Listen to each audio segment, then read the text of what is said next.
teman-teman semua, coba deh kita bayangin setiap hari kita pasti ketemu banyak orang, baik di rumah, sekolah, bahkan jalan pun kita pasti ketemu banyak orang.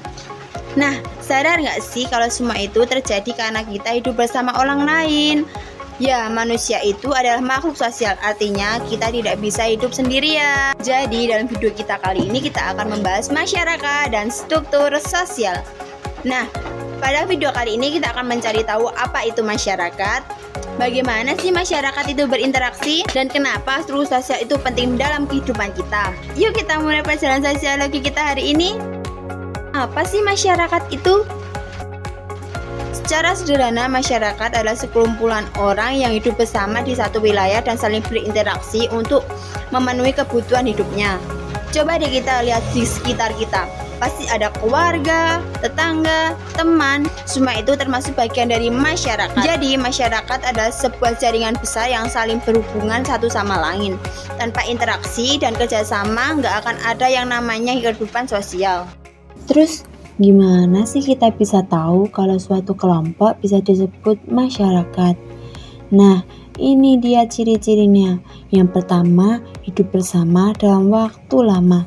Jadi, masyarakat itu terbentuk dari orang-orang yang tinggal dan beraktivitas bersama dalam jangka waktu yang panjang, seperti saling mengenal, saling membantu, dan saling menjaga.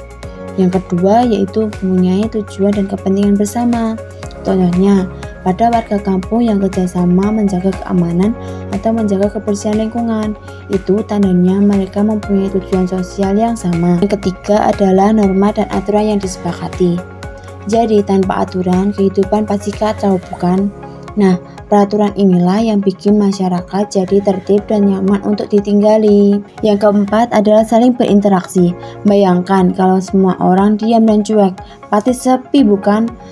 Nah, padahal interaksi sosial adalah jantung dari kehidupan masyarakat. Dengan berkomunikasi dan bekerja sama, kita bisa hidup harmonis sebagai makhluk sosial. Jadi, masyarakat itu terbentuk karena ada kebersamaan, tujuan, aturan, dan interaksi. Tanpa itu semua, manusia nggak akan bisa hidup sebagai makhluk sosial. Kita akan membahas struktur sosial. Struktur sosial itu bisa dibilang pola hubungan dalam masyarakat. Coba deh kita bayangin, masyarakat itu seperti bangunan gedung yang sangat kokoh. Pasti ada kerangka dan strukturnya di dalamnya, bukan? Nah, struktur sosial itu membantu siapa berperan sebagai apa, bagaimana cara berinteraksi, dan fungsi tiap-tiap orang di dalam masyarakat. Misalnya, di dalam sekolah pasti ada guru, kepala sekolah, dan murid.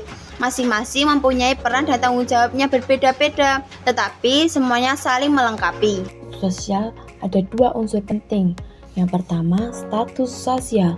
Status sosial adalah kedudukan seseorang dalam masyarakat yang menunjukkan posisi seseorang dibandingkan dengan orang lain. Status bisa dibedakan menjadi tiga cara. Yang pertama, scripted status. Diperoleh sejak lahir, misalnya anak dari kepala suku. Yang kedua yaitu activate status, didapatkan melalui usaha atau prestasi, misalnya menjadi dokter atau guru. Yang ketiga yaitu assigned status, diberikan oleh pihak lain sebagai bentuk penghargaan, misalnya seorang diangkat menjadi ketua panitia. Yang kedua yaitu peran sosial. Jadi, peran sosial adalah tindakan yang diharapkan dilakukan seseorang sesuai status yang dimilikinya. Contohnya, seorang guru berperan untuk mendidik, membimbing, dan menilai murid. Yang kedua yaitu seorang murid berperan untuk belajar, menghormati guru, dan menaati peraturan sekolah. Jadi, status menunjukkan peran kita dalam masyarakat, sedangkan peran menunjukkan apa yang kita lakukan berdasarkan status tersebut. Terus kenapa sih struktur sosial itu penting banget buat kita? Jadi, kenapa struktur sosial itu penting banget buat kita? Karena tanpa struktur sosial, pasti kehidupan kita bakal sangat kacau. Struktur sosial itu membuat kita tahu apa peran dan tanggung jawab kita. Yang kedua itu bagaimana cara berinteraksi dengan orang lain. Yang ketiga itu bagaimana hidup kita bisa berdampingan dengan rukun dan damai. Jadi, struktur sosial itu seperti peta kehidupan sosial, menuntun kita supaya nggak bingung harus berbuat apa di tengah masyarakat.